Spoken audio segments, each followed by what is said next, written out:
ইস্তাকসিরু ফীহি আরবা খিসাল। আল্লাহ নবী সাল্লাল্লাহু আলাইহি ওয়াসাল্লাম রমজানুল মুবারকের ব্যাপারে এক হাদিসের ভিতরে গুরুত্বপূর্ণ 4টি আমলের কথা বলছেন। 1 নম্বর আমল, আল্লাহ নবী সাল্লাল্লাহু আলাইহি ওয়াসাল্লাম বলেন, ও আমার উম্মতেরা, রমজানুল মুবারকের ভিতরে যে আমলগুলো বেশি বেশি করবা তার ভিতরে একটি আমল হলো ফাশাহাদাতু আল্লাহ ইলাহা ইল্লাল্লাহ। রমজানুল মুবারকের ভিতরে যে আমলগুলো করবা ওই আমলের ভিতরে একটি আমল হলো বেশি বেশি লা ইলাহা ইল্লাল্লাহ পাঠ করা। লা ইলাহা ইল্লাল্লাহ, লা ইলাহা ইল্লাল্লাহ, লা ইলাহা ইল্লাল্লাহ, লা ইলাহা ইল্লাল্লাহ।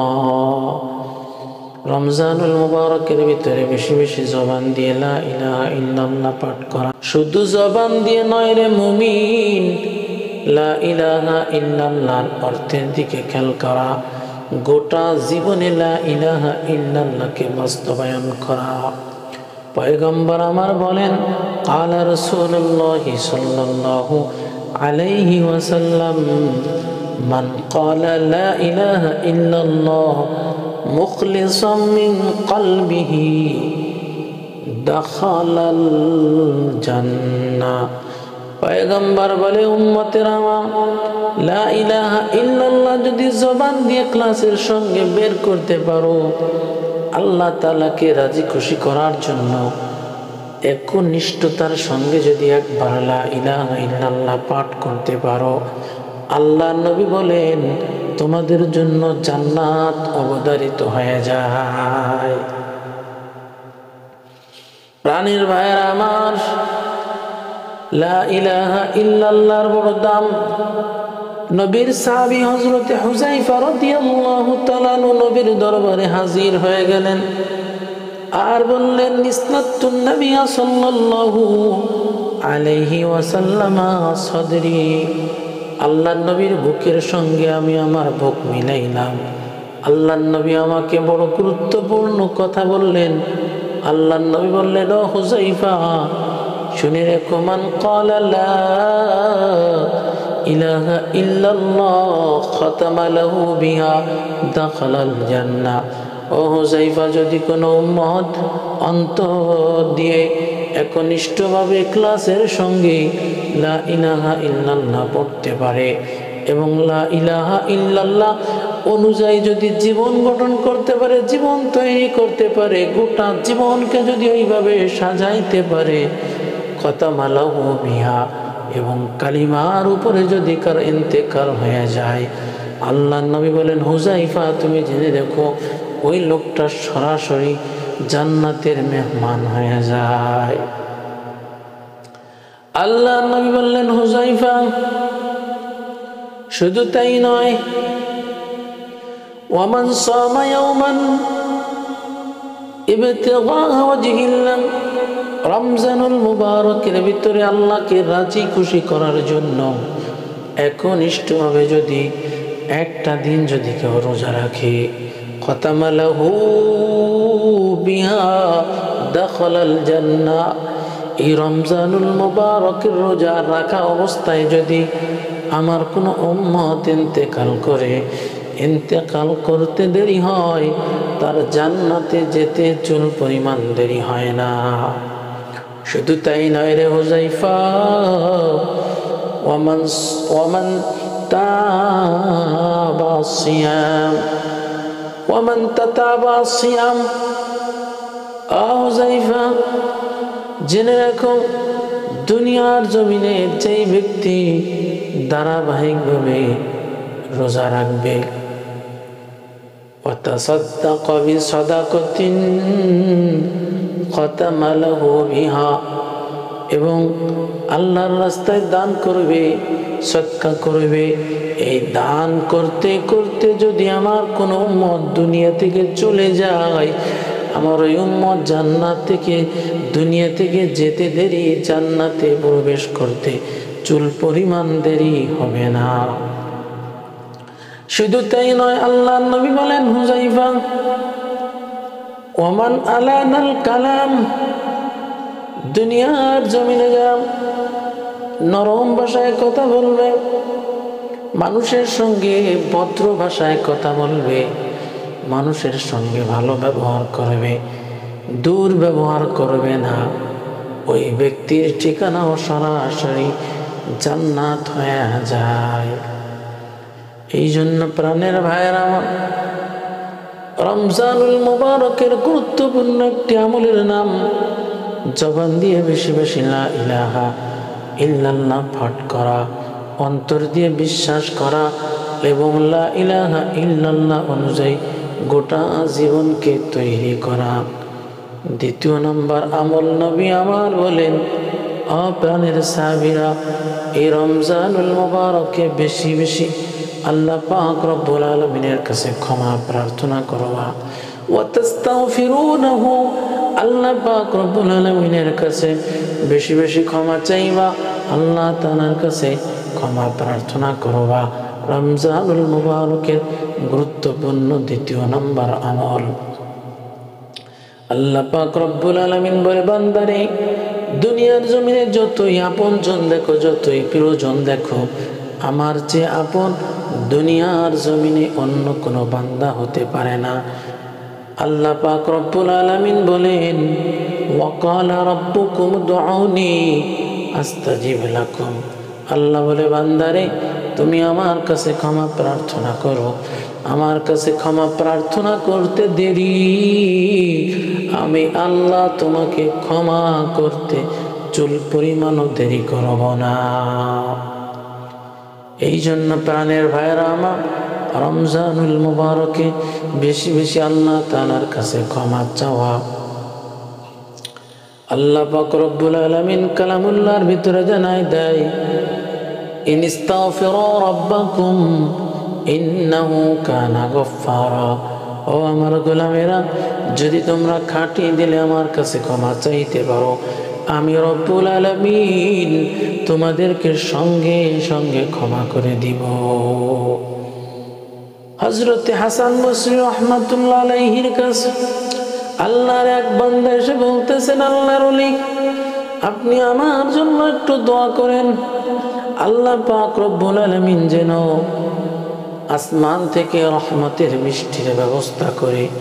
অনাবৃষ্টির কারণে আমার কষ্ট হচ্ছে, অনাবৃষ্টির কারণে আমার প্রাণীর কষ্ট হচ্ছে, অনাবৃষ্টির কারণে আমার জমিনে চাষাবাদ হচ্ছে না। রব্বুল আলামিনের কাছে একটু দোয়া করেন, আল্লাহ যেন আসমান থেকে রহমতের বৃষ্টির ব্যবস্থা করে। হাসান বসরি রহমাতুল্লাহ আলাইহি জানায়া দিলেন, ও আল্লাহর গোলাম, আল্লাহ পাক রব্বুল আলামিন আসমান থেকে রহমতের বৃষ্টি বর্ষণ করবেন, তবে শর্ত হলো আল্লাহ তাআলার কাছে তোমার ক্ষমা প্রার্থনা করতে হবে। কিছুদিন পর হাসান বসরি রহমাতুল্লাহ আলাইহির কাছে আল্লাহ পাক রব্বুল আলামিনের এক বান্দা এসে হাজির হয়ে গেল আর বলল, ও আল্লাহর ওলি, আপনি আমার জন্য দোয়া করেন, আল্লাহ পাক রব্বুল আলামিন যেন আমার হারানো সম্পদ ফিরিয়ে দেয়।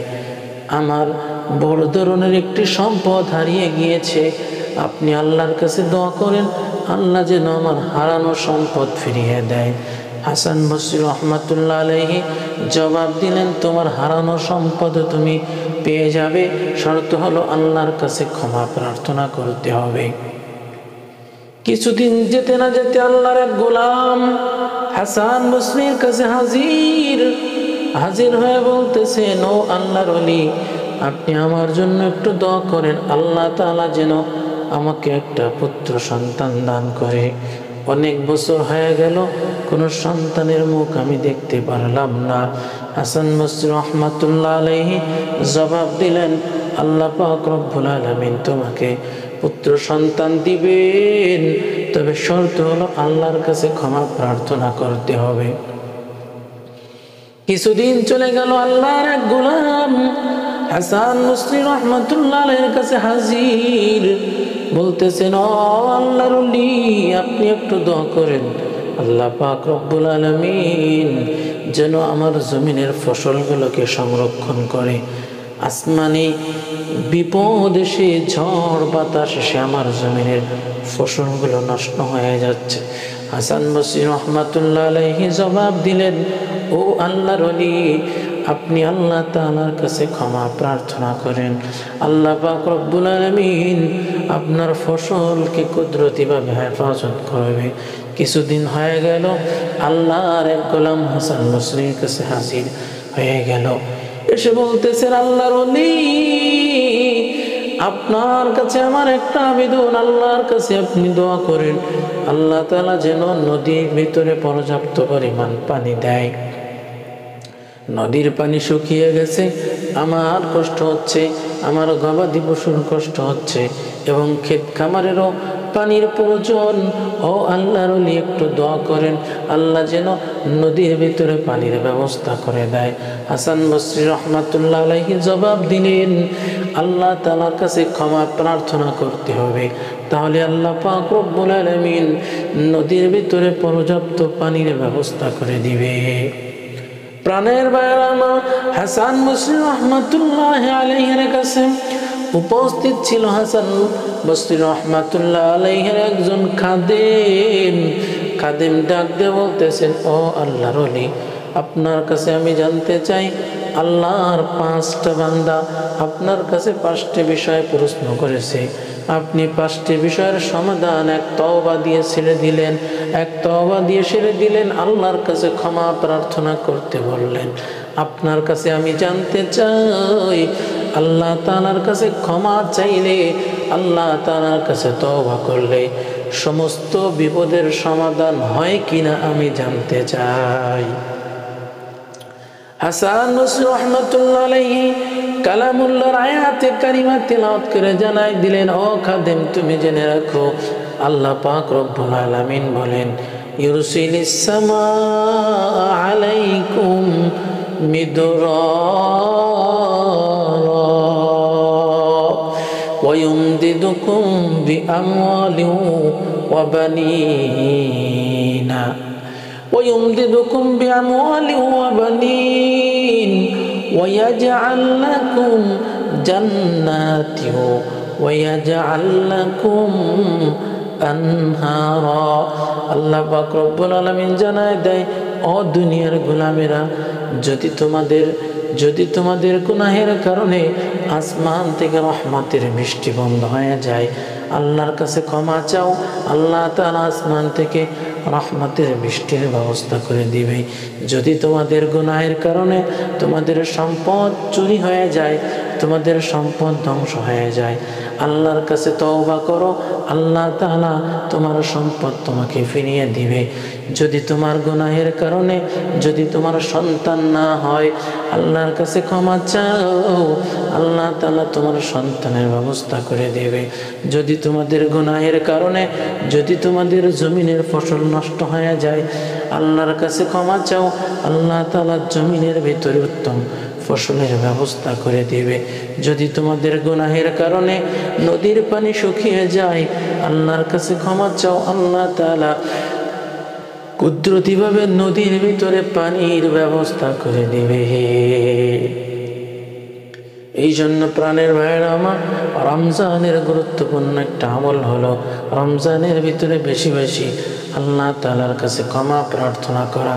রমজানুল মুবারকের 3 নম্বর আমল এবং 4 নম্বর আমল আল্লাহর কাছে জান্নাত কামনা করা, জাহান্নাম থেকে আশ্রয় প্রার্থনা করা। আল্লাহর নবী বলেন, ওয়া তাসআলুনাল জান্নাতা ওয়া তাউযুনা বিহিন নার। রমজান মাস যখন আসবে, জান্নাত আল্লাহর কাছে বেশি চাইবা এবং জাহান্নাম থেকে আল্লাহর কাছে আশ্রয় প্রার্থনা করবা। এজন্য আমরা সকাল বিকাল প্রতিনিয়ত আল্লাহর কাছে দোয়া করব, আল্লাহুম্মা ইন্না নাসআলুকাল জান্নাহ ওয়া নাউযু বিকা মিনান নার। আল্লাহুম্মা ইন্না নাসআলুকাল জান্নাতা ওয়া নাউযু বিকা মিনান নার। মুহাদ্দিসিন ইকরাম বলে, ও দুনিয়ার গোলামেরা, তোমরা সকালে 7 বার এবং বিকালে 7 বার আল্লাহ তাআলার কাছে জান্নাত চাও এবং জাহান্নাম থেকে আশ্রয় প্রার্থনা করো। রমজানুল মুবারকের গুরুত্বপূর্ণ আরেকটি আমল হলো, এই রমজানুল মুবারকে আল্লাহ পাক রব্বুল আলামিন গোটা 30 পারা কোরআন নাজিল করেছেন। এই জন্যই রমজান মাসে বেশি বেশি কোরআনুল কারীম তিলাওয়াত করা। আল্লাহ পাক রব্বুল আলামিন বলেন, শাহরু রমাদানাল্লাযী উনজিলা ফীহিল কুরআন। আল্লাহ বলেন, ও দুনিয়ার গোলামেরা, আমি রমজানুল মুবারকে কোরআনুল কারীম নাজিল করেছি। রমজানের বড় একটি হক, যেই রমজানুল মুবারকে কোরআন অবতীর্ণ করা হয়েছে, ওই রমজানুল মুবারকে কোরআনুল কারীম বেশি থেকে বেশি তেলাওয়াত করা। রমজানুল মুবারকের বড় একটি হক কোরআনুল কারীম বেশি বেশি তেলাওয়াত করা। তারাবির নামাজে বেশি বেশি তেলাওয়াত করা। কিয়ামুল লাইলের ভিতরে কোরআনুল কারীম বেশি বেশি তেলাওয়াত করা। হাদিসের ভিতরে এসেছে, আল্লাহর নবী সাল্লাল্লাহু আলাইহি ওয়াসাল্লাম তারাবির নামাজের ভিতরে, কিয়ামুল লাইলের ভিতরে, রাতের নফল নামাজের ভিতরে এত লম্বা টাইম কোরআনুল কারীম তেলাওয়াত করতেন, আল্লাহর নবীর পা মোবারক পর্যন্ত ফুলে যেত। আম্মা জান আয়েশা সিদ্দিকা বললেন, ইয়া রাসূলুল্লাহ, ইয়া হাবিবাল্লাহ, আল্লাহ আপনার জীবনের পেছনের সব গুনাহ মাফ করে দিছে, এরপরেও আপনি কেন গভীর রজনী পর্যন্ত কিয়ামুল লাইলের ভিতরে লম্বা টাইম কোরআনুল কারীমের তেলাওয়াত করেন? আল্লাহর নবী জবাব দিলেন, আয়েশা রে, আফালা আকুনু আবদান শাকুরা, যেই আল্লাহ আমাকে হাজারো নিয়ামত দান করেছেন, মাথা থেকে নিয়ে পা পর্যন্ত হাজারো নিয়ামত যেই আল্লাহ আমাকে দিয়েছেন, যেই আল্লাহ আমার ডানে নিয়ামত দিয়েছেন, যেই আল্লাহ আমার বামে নিয়ামত দিয়েছেন, সামনে গেলে আমার নিয়ামত আল্লাহর নিয়ামত, পিছনে গেলে আল্লাহর নিয়ামত, উপরের দিকে তাকাইলে আল্লাহর নিয়ামত, গোটা দুনিয়ার ভিতরে আল্লাহ তাআলা যে হাজারো নিয়ামত দিয়েছেন, আফালা কুনু আবদান শাকুরা, আয়েশা রে, এত নিয়ামতের ভিতরে আমি ডুবিয়ে রয়েছি, আমি কি আমার মালিকের শুকরিয়া আদায় করব না? এই জন্য প্রাণের ভাইরা আমার, এই রমজানুল মুবারক কোরআনুল কারীম তেলাওয়াতের মাস, কিয়ামতের ময়দানে এই কোরআন আপনাকে আমাকে সুপারিশ করে জান্নাতে নিয়ে যাবে। قال النبي صلى الله عليه وسلم, আল্লাহর নবী বলেন, ইয়াকুলুল কুরআনু ইয়াউমাল কিয়ামা, কিয়ামত দিবসে কোরআন তেলাওয়াতকারীদের জন্য কোরআন সুপারিশ করবে। আল্লাহকে বলবে, আয় রব, মানাতুন নাওমা বিল্লাইল, ও রব্বে করিম, আপনার এই গোলামকে আমি রাতে ঘুমাইতে দেই নাই, আপনার এই গোলাম রাতে ঘুমাই নাই, সারা রাত আমি কোরআনুল কারীম তেলাওয়াত করেছি, আজকে আমি আপনার এই বান্দাকে সুপারিশ করতে চাই। আল্লাহ তাআলা বলবেন, ফাশাফিনি, ও কোরআন, তুমি এই কোরআনওয়ালার জন্য কি সুপারিশ করতে চাও, সুপারিশ করো। তখন কোরআন বলবে, রব্বে কারীম, আপনার এই গোলামকে আমি জান্নাতে নিয়ে যেতে চাই। আল্লাহ পাক রব্বুল আলামিন বলবেন, কোরআন, তোমার এই আবদার আমি গ্রহণ করলাম, যাও তুমি এই আমার এই বান্দাকে তুমি জান্নাতের ভিতরে নিয়ে যাও। এই জন্য রমজানুল মুবারকে আমরা বেশি থেকে বেশি কোরআনুল কারীম তিলাওয়াত করব। রমজানুল মুবারকে আরেকটি আমল, বেশি বেশি রমজানের ভিতরে দান সাদাকা করা। কানান নবী সাল্লাল্লাহু আলাইহি ওয়াসাল্লাম আজওয়াদান নাস, আল্লাহর নবী দুনিয়ার জমিনে যত মানুষ আছে সমস্ত মানুষের চেয়ে আল্লাহর নবী সবচেয়ে বেশি দানশীল ছিলেন। আর নবী আমার বলেন, ও আমার উম্মতেরা, তোমরা বেশি বেশি দান করবা, বিশেষ করে রমজানের ভিতরে বেশি দান করবা। আল্লাহ নবী উদাহরণ দিয়া বলেন, আল্লাহ নবীর দানের বিষয়টিকে আল্লাহ নবী কাররিহিল মুরসালা, ঝড়ের গতির সঙ্গে তুলনা করেছেন। ঝড়ের গতি যেমনিভাবে দ্রুত গতিতে চলে, আল্লাহ নবী রমজান মাস আসলে ঝড়ের গতিতে দান করতেন। এই জন্য মুসলমান ভাইয়েরা আমার, এই রমজানুল মুবারকে আমরা বেশি বেশি আল্লাহর রাস্তায় খরচ করব। আল্লাহ পাক রব্বুল আলামিন ডাক দিয়ে বলে, ইয়া ইবনা আদম আনফিক আলাইকা, ও আদম সন্তান, এই রমজানে বেশি বেশি আমার রাস্তায় খরচ করো, আমি আল্লাহ তোমার জন্য খরচ করব। ও আমার গোলাম, যদি তুমি আমার জন্য খরচ করো, গরিব মিসকিনের জন্য তুমি খরচ করো, আমি রব্বুল আলামিন তোমার জন্য সম্পদ খরচ করব। এই জন্য প্রাণের ভাইয়েরা আমার, রমজানুল মুবারকের গুরুত্বপূর্ণ একটি আমল হলো আল্লাহর রাস্তায় বেশি বেশি দান করা। রমজানুল মুবারকের আরেকটি গুরুত্বপূর্ণ আমল হলো রমজানের ভিতরে তারাবির নামাজ পড়া এবং রাত জাগরণ করা। তারাবির নামাজের ভিতরে, কিয়ামুল লাইলের ভিতরে লম্বা টাইম রাত জাগরণ করা আল্লাহর নবীর আমল ছিল। আল্লাহর নবী তারাবির নামাজ লম্বা টাইম নিয়ে পড়তেন। আমরা তো তারাবির নামাজকে অত্যন্ত সংক্ষিপ্ত করে দিয়েছি। আমাদের দেশে একটি সম্প্রদায় বের হয়েছে, নাম আহলে হাদিস। ওরা তারাবির নামাজকে খাটো করে দিয়েছে। 20 রাকাত তারাবির স্থানে ওরা 8 রাকাত করে দিয়েছে। অথচ আল্লাহর নবী সাল্লাল্লাহু আলাইহি ওয়াসাল্লাম সহ সমস্ত সাহাবীদের আমল ছিল 8 রাকাত তারাবি নয়, বরং 20 রাকাত তারাবি। প্রাণের ভাইয়েরা আমার, আল্লাহর নবী 8 রাকাত তারাবি যারা বলে, 8 রাকাত তারাবির ব্যাপারে যে হাদিস এসেছে, ওটা তো তারাবির ব্যাপারে না, ওটা হচ্ছে তাহাজ্জুদের ব্যাপারে। আল্লাহর নবী প্রতিনিয়ত প্রতি রজনীতে 8 রাকাত তাহাজ্জুদ পড়তেন। এটা শুধুমাত্র রমজানে নয়, বরং সারা বছর আল্লাহর নবীর নিত্যদিনের আমল ছিল। সারা বছর আল্লাহর নবী 8 রাকাত তাহাজ্জুদ পড়তেন।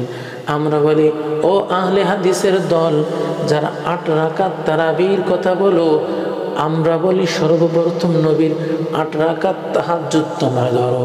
সারা বছর আল্লাহর নবী 8 রাকাত তাহাজ্জুদ পড়েছে, তোমরা ওই 8 রাকাত তাহাজ্জুদ সারা বছর প্রতিদিন পড়ো। এরপরে বলবা যে আল্লাহর নবীর আমল ছিল 8 রাকাত তারাবি পড়া। প্রাণের ভাইয়ের আমার, আল্লাহর নবী প্রতিনিয়ত প্রতিদিন 8 রাকাত তাহাজ্জুদ নামাজ পড়তেন। আর নবী থেকে 20 রাকাত তাহাজ্জুদ বর্ণিত। সাহাবায়ে কেরাম, তাবেঈন, তাবেঈন, আইম্মায়ে মুজতাহিদিন থেকে বর্ণিত এই পর্যন্ত ধারাবাহিকভাবে চলে এসেছে 20 রাকাত তারাবি। কিয়ামত পর্যন্ত 20 রাকাত চলতে থাকবে। আল্লাহর নবী বলেন, ক্বালা রাসূলুল্লাহ সাল্লাল্লাহু আলাইহি ওয়াসাল্লাম, ইন্নাল্লাহা তাবারাকা ওয়া তাআলা ফারাদা সিয়াম রমাদান ওয়া সানানতু কিয়ামাহু। নবী আমার বলেন, আল্লাহ পাক রব্বুল আলামিন রমজানের রোজা ফরজ করে দিয়েছেন, আর আমি মুহাম্মদুর রাসূলুল্লাহ তারাবির নামাজকে সুন্নাত করে দিয়েছি। ফামান সামাহু ওয়া কামাহু ঈমানাও ওয়া ইহতিসাবা খারাজা মিনাদ দুনুবি কায়াউমিন ওয়ালাদাতহু উম্মুহু। নবী আমার বলে, ও আমার উম্মতের দল, যারা তারাবির নামাজ পড়বা, রমজানের রোজা ঠিক মতন পালন করবা, ইমানের সঙ্গে সওয়াবের নিয়তে, তাদের জীবনের সব গুনাহগুলো ঝরে যাবে।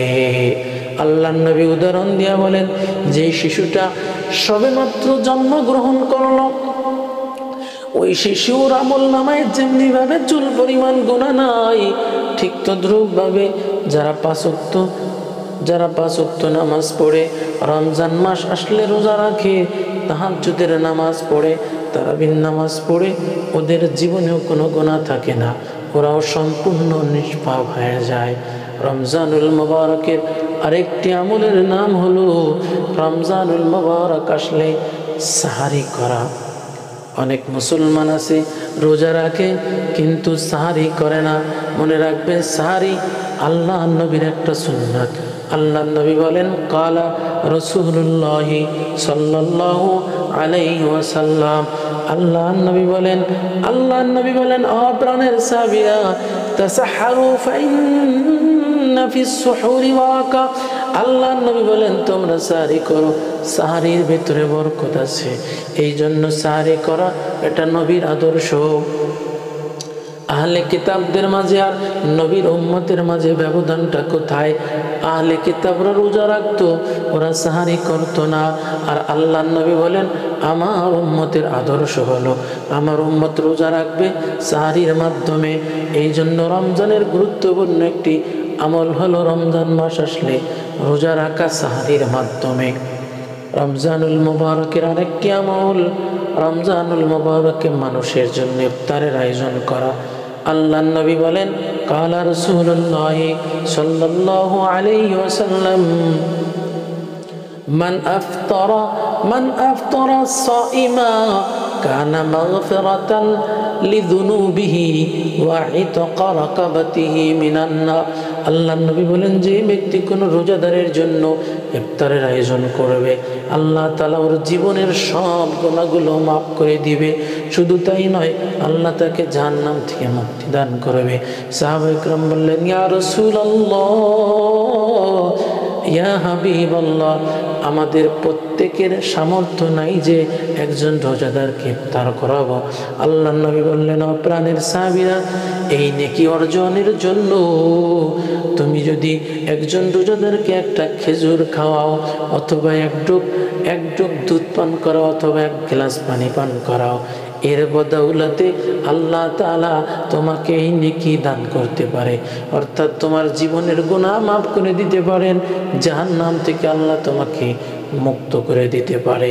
শুধু তাই নয়, নবী আমার বলে যেই ব্যক্তি কোনো রোজাদারকে ওমান আসবা সাইমা, যদি কোনো বান্দা আমার রোজাদার বান্দাকে পেট ভরে ইফতার করায়, আল্লাহ পাক রব্বুল আলামিন ওর জীবনের সব গুনাহ তো মাফ করে দিবেন।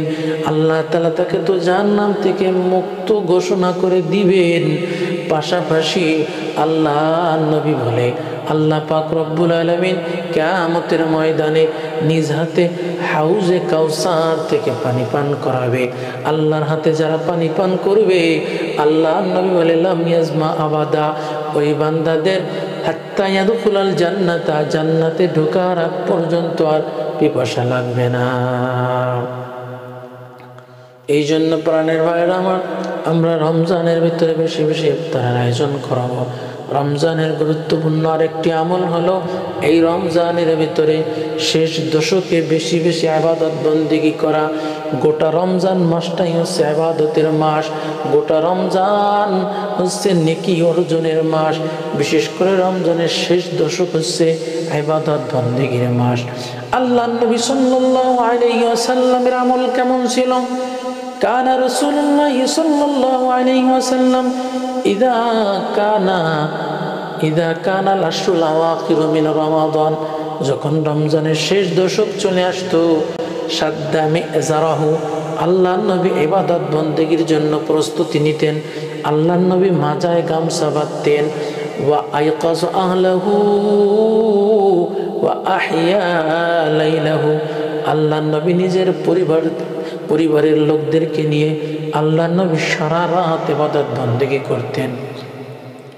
আল্লাহর নবী শেষ দশকে ঘুমাইতেন না, শেষ দশকে আল্লাহর নবী বেশি বেশি ইবাদত বন্দেগী করতেন। এই জন্য আল্লাহর নবী বলে আমার উম্মতিরা শেষ দশক যখন চলে আসবে, তখন ঘর ছেড়ে দিয়ে আল্লাহর ঘর মসজিদে এসে হাজির হয়ে যাও, ইতিকাফে বসে যাও। আল্লাহর নবীর শেষ দশকের সবচেয়ে বড় আমল ছিল ইতিকাফ, কারণ ইতিকাফের মাধ্যমে লাইলাতুল কদর পাওয়া যায়, যে লাইলাতুল কদরের মর্যাদা 1000 মাস অপেক্ষা উত্তম। আল্লাহ তাআলা বলেন লাইলাতুল কদরি খায়রুম মিন আলফি শাহর, এই লাইলাতুল কদর এক রজনীর মূল্য আল্লাহর কাছে এত বেশি, বলে 1000 মাসের যে মর্যাদা তার চেয়েও বেশি মর্যাদা লাইলাতুল কদরের এক রজনীতে। এই লাইলাতুল কদর পাওয়া যায় ইতিকাফের মাধ্যমে। এই জন্য হাদিসের ভিতরে আসছে কানা রাসূলুল্লাহ ইয়াতাকিফুল আশরাল আওয়াখির মিন রমাদান, রমজানের শেষ দশকে আল্লাহর নবী সব সময় ইতিকাফ করতেন।